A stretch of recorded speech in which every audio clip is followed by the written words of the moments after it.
Good morning. আমার নতুন একটা মিনি ভ্লগে তোমাদের সবাইকে স্বাগত। এটা ছিল রথের দিন সকালে, আর এখন বাজে সকাল ওই 11টা মতো। আর আজ যেহেতু মা বাড়িতে ছিল না, সেই জন্য দুপুরে রান্নার দায়িত্বটা এসে পড়েছিল আমার ওপর। আর আমি সেই মতো সব কিছু গুছিয়ে রান্নাটাও সেরে নিচ্ছিলাম। আর হঠাৎ মা ফোন করে বলল, আজকে রথ দেখতে যাবি বিকেলবেলা? আমি বললাম হ্যাঁ যাবো, কেন যাব না। তখনই নামলো ঝমঝমিয়ে বৃষ্টি।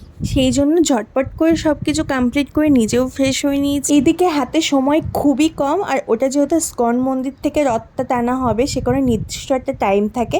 টাইমটা ওভার হয়ে গেলে আর রথ দেখতে যেতে পারবো না, এই একটা টেনশন মাথায় কাজ করছিল। তো যাই হোক, বৃষ্টির মধ্যে আমরা খুবই তাড়াতাড়ি পৌঁছে গেছিলাম। মন্দিরটা যেহেতু বাড়ি খুবই কাছে, মানে 10-15 মিনিট মতো লাগে যেতে।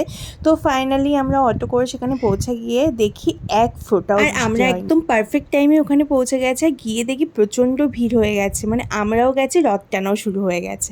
আর আমার এই ফার্স্ট টাইম এরকমভাবে রথ টানা, তো আমি ভীষণ এক্সাইটেড ছিলাম, বেশ ভালো লাগছিলো। আর দেখো, রাস্তায় এই পুস্কুটাকে দেখে এত কিউট লাগছিল যে আমি ওর ভিডিও ক্যাপচার না করে থাকতেই পারলাম না।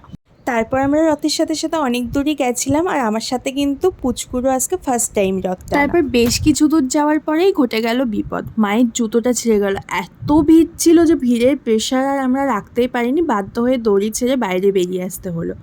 আর দেখো, এখানে এত সুন্দর নাচ আর কীর্তন হচ্ছিল, দেখে মনে হচ্ছিল যেন আমরা এক নিমেষে মায়াপুর চলে এসেছি।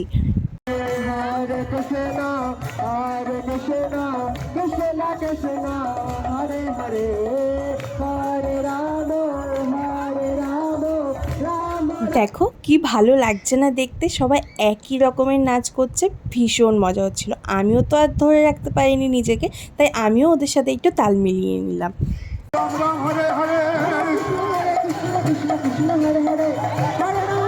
তারপর ওখান থেকে বেরিয়ে মায়ের জন্য জুতো কিনে বেরিয়ে পড়েছিলাম বাড়ি ফেরার উদ্দেশ্যে। আর তখন দেখি আর একদল রথ নিয়ে যাচ্ছে, আর রাধাকৃষ্ণ সেজেছে, কি সুন্দর দেখো, ভীষণ সুন্দর লাগছিল, অপূর্ব।